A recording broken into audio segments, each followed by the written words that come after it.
America में move खुद नहीं करना पड़ता। यहाँ पे भी लोग होते हैं क्रॉस कंट्री मूव के लिए, with in the state move के लिए, with in the city move के लिए बंदे होते हैं, और इतना एक्सपेंसिव भी नहीं होता। मेरे फिन फॉर्मूलास को यूज़ करोगे तो लाइफ अच्छी जियोगे, ऑर्गेनिक लाइफ की जगह ऑर्गेनिक प्लस लाइफ जियोगे अमेरिका के अंदर। गाइस, एक बड़ी इंटरेस्टिंग रील सामने आई है कि कैसे मूविंग कर रहा है एक बंदा अमेरिका, इंडिया देसी बंदा है, अमेरिका के अंदर कैसे मूविंग कर रहा है, और वो सबको बता रहा है कि अमेरिका के अंदर मूव ऐसे करना होता है, खुद जाके सारा सामान ढोना पड़ता है। Not true, not true. आप लोगों को ये सारा इस तरह से, एक तो अंडरस्टैंडिंग अमेरिकन कल्चर में आता है सारा, मैं चाहता हूँ आप समझें कि ये ट्रू नहीं है। अमेरिका में भी मूवर्स होते हैं, और मूवर्स होते हैं बहुत ज़्यादा अनअफोर्डेबल भी नहीं होते, काफ़ी ठीक ठाक अफोर्डेबल होते हैं। कोई इतने मुश्किल से नहीं होता, इतना महंगा नहीं होता काम, बहुत रीजनेबल सा होता है, ठीक है ना।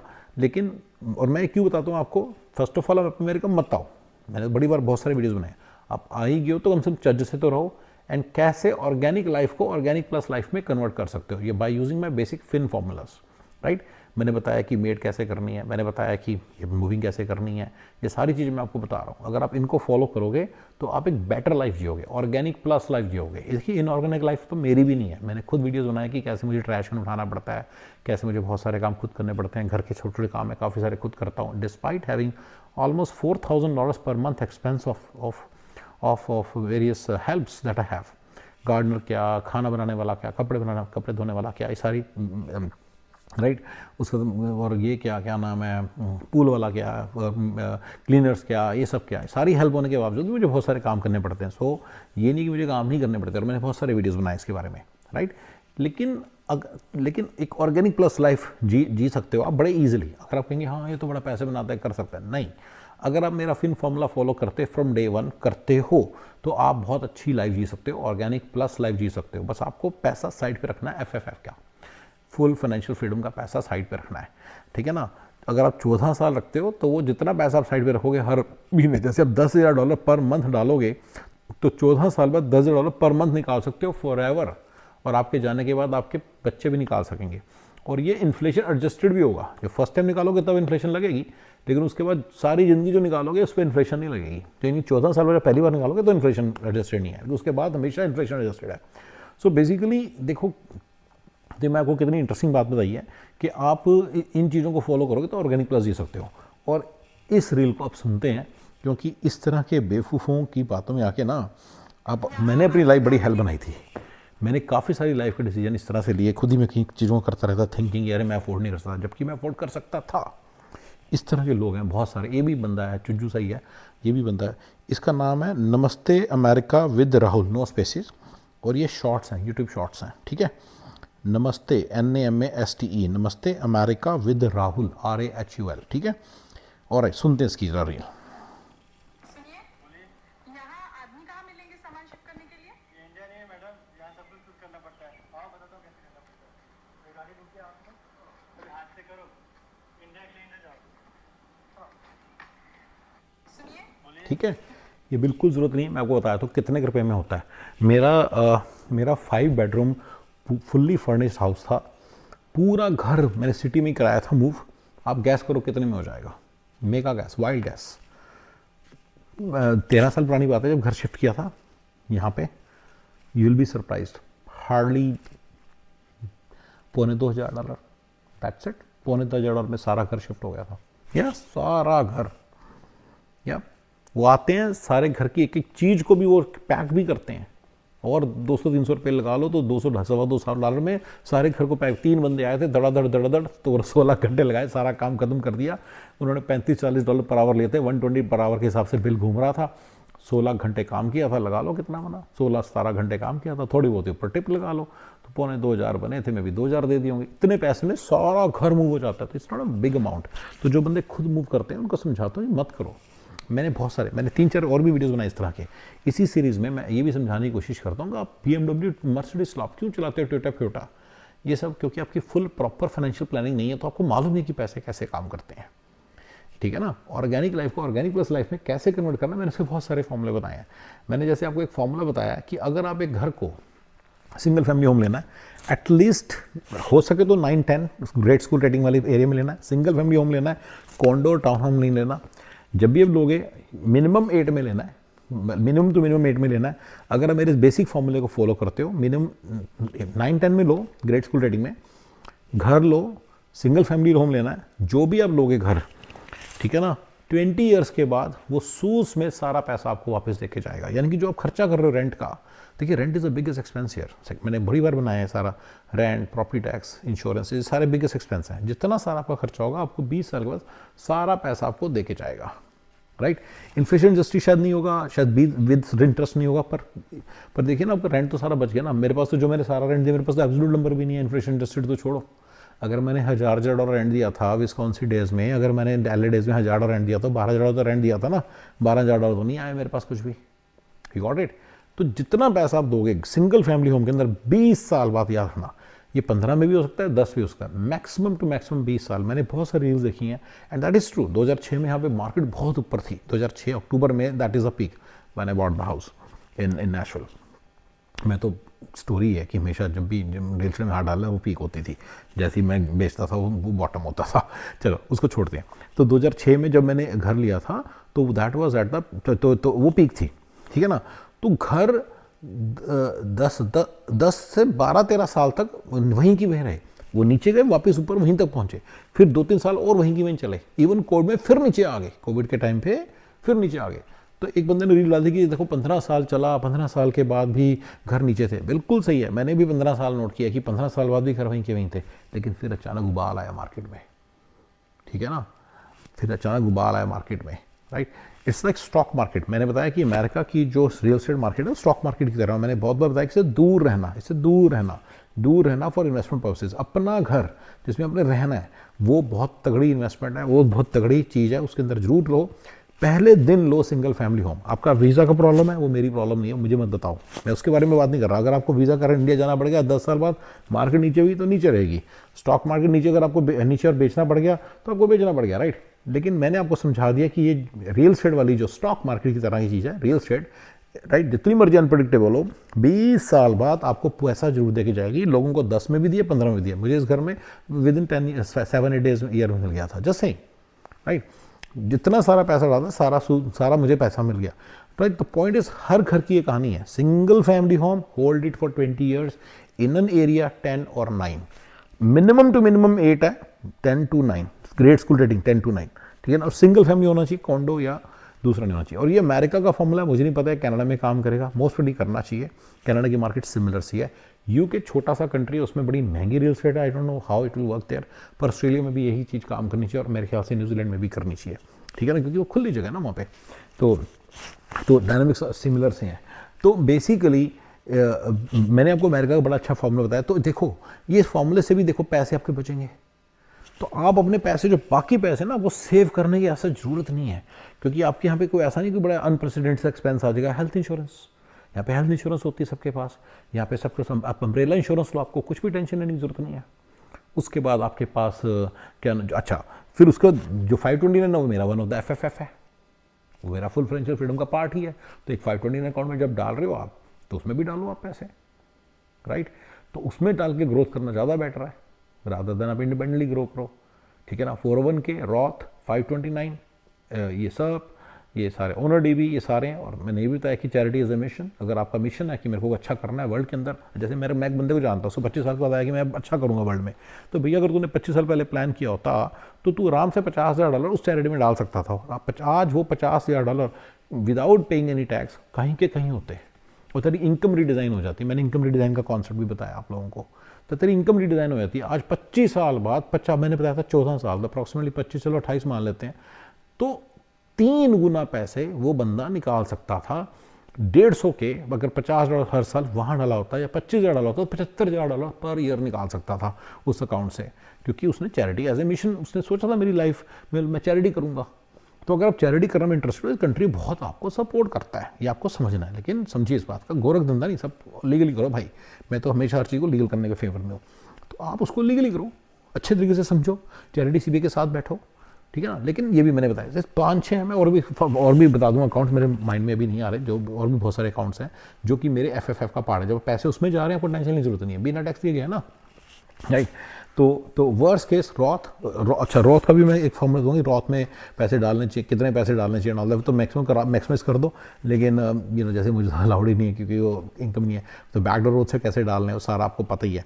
तो वो मैं ये सब नहीं बताने वाला भैया, बैकडोर से साला कोई भी गूगल मारेगा कर दे, मैं तो स्ट्रैटेजी बता रहा हूँ, मेरी चीज़ देखो, कोई बता रहा है आपको, कोई फाइनेंशियल प्लानर आपको बता रहा है ये बात, आप इतनी जिंदगी आपने जी ली, आपको किसी ने बताई, देखो मैं जो बातें बता रहा हूँ कितनी नहीं है, बैकडोर तो सबको पता है, आप जाके गूगल मारोगे आपको पता चल जाएगा।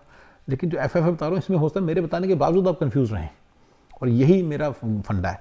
तो बेसिकली मैं ऑर्गेनिक लाइफ से ऑर्गेनिक प्लस लाइफ को तरफ लेके जा रहा हूँ। आप अपने कैसे मैक्सिमाइज कर सकते हो अपने डॉलर्स को जो आप कमाते हो, कैसे आप इससे फाइनेंशियल सिक्योरिटी क्रिएट कर सकते हो, F full financial freedom create कर सकते हो, एंड कैसे आप फ्री एंड फ्लेक्सिबल टाइम भी क्रिएट कर सकते हो। मैं उसके भी फॉर्मूले बताता हूँ बीच बीच में, राइट। मैंने पीछे एक वीडियो पर रिलीज़ किया है कि कैसे $1 मिलियन अ ईयर कैसे कमाने हैं, और उसमें मैंने अपना CPO फॉर्मूला आपको एक्सप्लेन किया है। आपकी मर्जी, आप उसको कैसे फॉलो करते हो। अगर आपके क्वेश्चन हो मुझसे जरूर पूछो, पर मैं अमेरिका में ये सारी चीज़ों को अचीव करना, ऑर्गेनिक मिलियन के बिना 300 के भी कमाते हो, मैं ऑर्गेनिक प्लस आप लाइफ आप जी सकते हो। मुझे नहीं पता आपको रो के मर के जीने की जरूरत क्या है, मैंने बथेरों की बात समझाई है। मतलब जैसे मैं एक कपल को जानता हूँ, वो 300 के कमाते हैं दोनों मिलके, इधर भी दूसरा कपल जानता हूँ 300 के, इन्होंने 600 के का घर ले रखा है, इधर इन्होंने 1.6 मिलियन का घर ले लिया, जो इनको पसंद है इन्होंने कर लिया।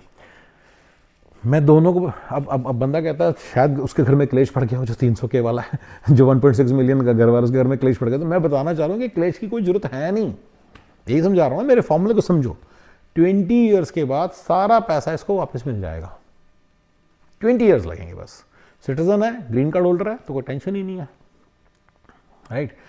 वीज़ा, ग्रीन कार्ड, सिटीजन को भी टेंशन होती है, मैं डिपोर्टेशन हो सकती है, उसके चक्करों में नहीं फंस रहा, मैं तो सिंपली बता रहा हूँ। अगर आप वीज़ा पे भी हो, आप देखो आप कैसे वीज़ा से ग्रीन कार्ड होकर कैसे रहोगे, वो आपकी प्रॉब्लम है। लेकिन आप 20 ईयर्स तक अगर आप इस कंट्री में रहते हो, इस एक ही घर में रहते हो, तो आपको कोई टेंशन लेने की ज़रूरत नहीं है, ठीक है ना। ये मैंने बहुत बड़ी बार ये बताया हुआ है, तो आपको टेंशन की जरूरत नहीं। आप अच्छे तरीके से रहो ना यार, देन आप अच्छे तरीके से रहो, आप बेकार तरीके से क्यों रहते हो। तो ये मेरे एफ का पार्ट है। ये सारे के सारे जो मैं सारे फुल फाइनेंशियल फ्रीडम के फॉर्मूले बता रहा हूँ ना, ये सारे मैं इकट्ठे बताऊंगा, सारे मतलब बता ही जा रहा हूँ, अभी भी बता ही रहा हूँ, आप इनको फॉलो कर सकते हो। तो बेसिकली ये बड़ी इंटरेस्टिंग चीज़ बताई है मैंने। Many people don't know this thing. I know husband and wife जो बड़ा कमाते हैं, उन्होंने 750 का घर लिया, अभी उसकी वैल्यू 900 के है, वटेवर है। अब वो डरते हैं, कहते हैं यार हम 1.6 मिलियन का घर कैसे लें, 1.8 मिलियन का घर कैसे लें। अरे क्यों, क्या टेंशन है, बता तो रहा हूँ फॉर्मूला, 20 ईयर्स, बस टेंशन की जरूरत नहीं है। जो सारा पैसा आप डाल रहे हो 20 ईयर्स के बाद आपके हाथ में आ जाएगा, आपको टेंशन लेने की जरूरत नहीं है, ठीक है। ये थोड़ा सा देखो एफ के फॉर्म, ये सारे फॉर्मूलेस का पार्ट है, ये सब जो मैंने मॉरल से बताया। तो अपनी लाइफ को अच्छा बनाओ, मूविंग जैसी चीज़ें, फुद्दू चीज़ों में सारी लाइफ मत बर्बाद करो। मैं बता देता हूँ, मैं एक और चीज़ बता देता हूँ, BKSR प्रॉब्लम भी सॉल्व होती है इस कंट्री के अंदर। चलिए थोड़ा सा अभी बात चल रही है तो बता देते हैं, मतलब मैंने तो की हुई है, राइट। अब बंदे $2300 पर मंथ, $2300-2400 पर मंथ का टोटल कॉस्ट पड़ती है, 2500 लगा लो चलो, राइट। मेरा पूरा फॉर्मूला है, आप हमेशा मार्केट रेट से 20% ऑफर करो। बंदा सुबह आए, शाम को जाए, दोपहर को जाए, 3-1 बजे जाए, 8 से 3, ठीक है ना, और बढ़िया पैसा दो बंदे को, 20% ऊपर दो मार्केट से, पर मंथ रेट पे जाओ बंदे को। जो ये ना, और आवरली रेट मत करो, ये फॉर्मूले का पार्ट है मेरे। जो अगर आपने BKSR प्रॉब्लम सॉल्व करनी है तो वो मैंने सॉल्व कर रखी है, राइट। आपको पता ही है, मैंने थोड़ा सा बताई है। क्लीनर प्रॉब्लम भी सॉल्व कर रखी है, राइट। तो मैंने और भी काफ़ी सारी प्रॉब्लम सॉल्व कर रखी हैं। द पॉइंट इज, ये सारी प्रॉब्लम्स को आप सोल्यूशन ढूंढ सकते हो, और इनका सोल्यूशन ढूंढो, और ये सोल्यूशन मिल जाएगा। और ये आपको गरीब नहीं बनाएगा, ये आपको, क्योंकि फाइनेंशियल की समझ नहीं है, आपका फाइनेंशियल क्वोशेंट लो है, तो आपको पता नहीं है। मेरा तो था, मुझे तो नहीं पता था, आज से 15-16 साल पहले नहीं पता था। I'll be very honest, नहीं पता था भाई। मेरा बिजनेस क्वेश्चन बहुत अच्छा था, मैं बिजनेस क्वेश्चन डेवलप भी कर रहा था।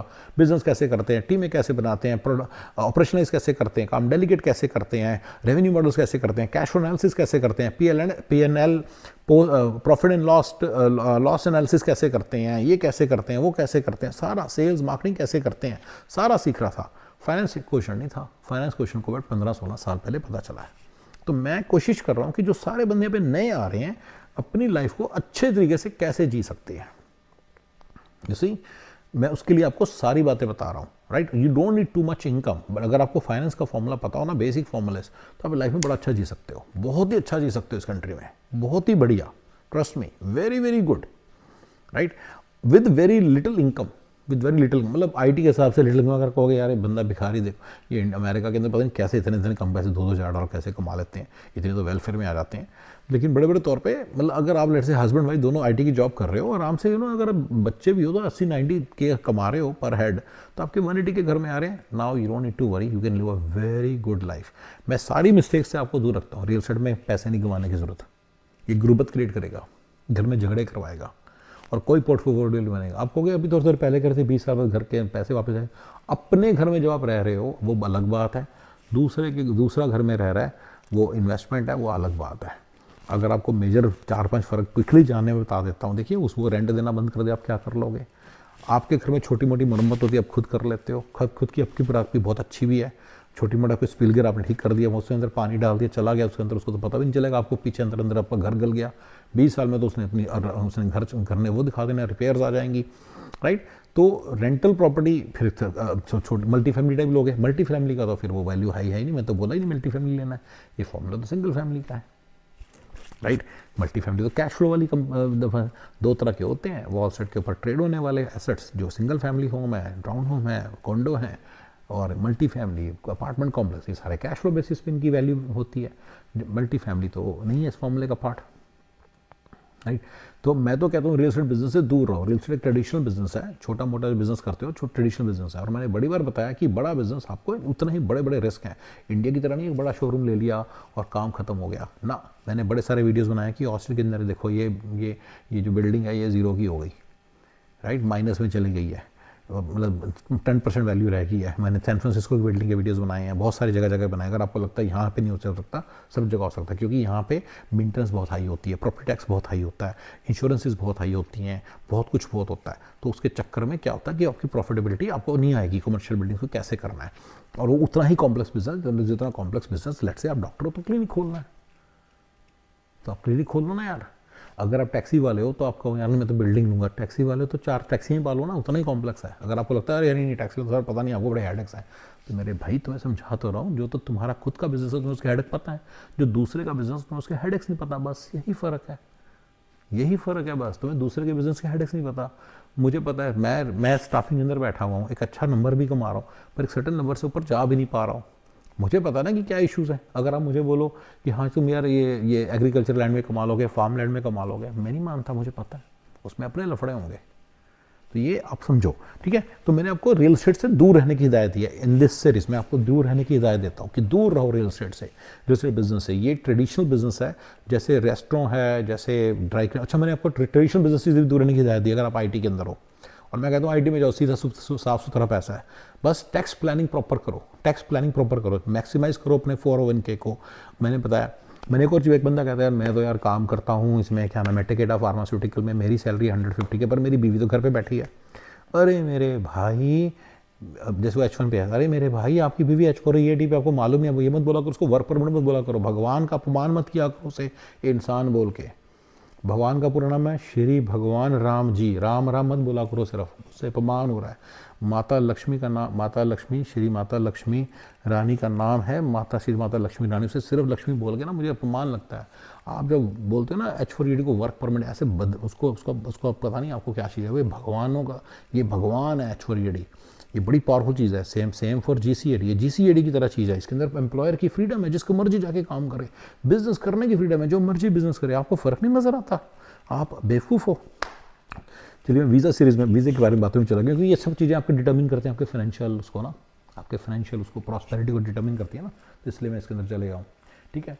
तो क्या होता है कि तो बेसिकली H4 EAD में कंपनी बीवी को कंपनी खुलवाओ, LLC खुलवाओ, LLC के बेसिस पे आप काफ़ी कुछ कर सकते हो। आप एक तो पहले तो घर की जो गाड़ी है 6,000 पाउंड से ऊपर की गाड़ी, उसको आप राइट ऑफ करवा सकते हो। छोटी छोटी चीज़ें हैं तो ये तो बिल्कुल करो आप। अगर आप मारेंगे ना, सर्च मारेंगे, गूगल सर्च मारेंगे, बेसिक सी Google search, best ways to save money on taxes for businesses और for individuals, for WTO individuals, 16-17 तरीके इमीडिएटली आए थे। मैं 16-17 के 17 देखिए, आप यूटिलाइज करो, क्यों नहीं करते हो। गलत नहीं करना, इलीगल नहीं करना, पर जो तरीके लिखे हैं टैक्स प्लानिंग के वो तो करो। उनमें से एक तरीका यही है कि राइट ऑफ कर सकते हो ना हो LLC के थ्रू आप अपनी बीवी का, because she is an independent business owner, she is a independent, what you call it, there is a name for it, right, self employed business owner. तो she can create her own 401k also. पता करो जाके financial planner से, मेरे से क्यों पूछ रहे हो यहाँ पे, मैंने तो आपको स्ट्रेटेजी दे दी है पूरी। इसके beyond you don't need anything. अगर आप इतने घनचक्कर हो, इतने लड्डू हो, तो फिर आप नहीं डिजर्व करते।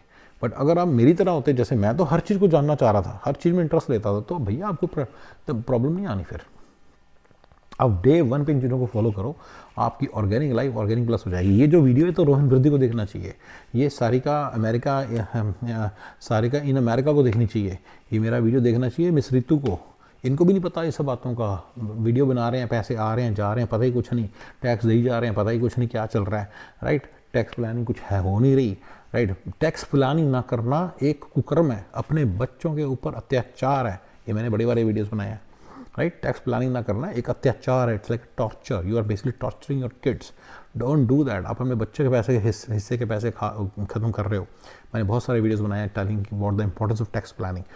बिल्कुल गलत करने को नहीं बोल रहा हूँ, ना इलीगल करना है, ना कभी करने देना है किसी को, ना अपने सामने किसी को करने देना। लेकिन मेरे भाई जो लीगल मेथड्स हैं उनको तो एक्सप्लोर करो। ठीक है ना, तो बेवकूफ़ों एक्स डम्बर्स, राइट।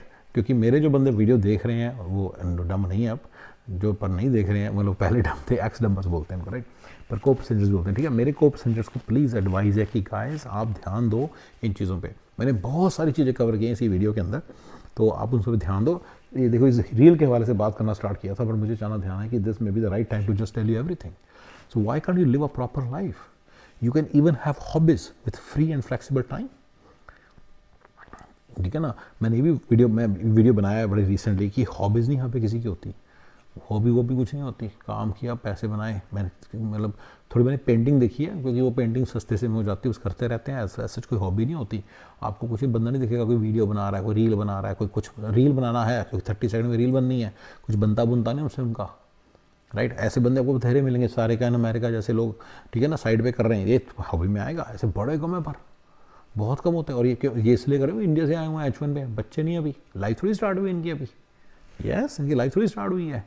जैसी लाइफ रितु का देखा, अलबेली रितु देखा क्या हाल हुआ पड़ा, मोटी हुई जा रही है, और बच्चे मतलब आंखें मतलब ख़राब हो गई हैं। वो खुद भी कर रही थी, मेरा बेबी हुआ है। भाई बेबी होता तो करेगी क्या?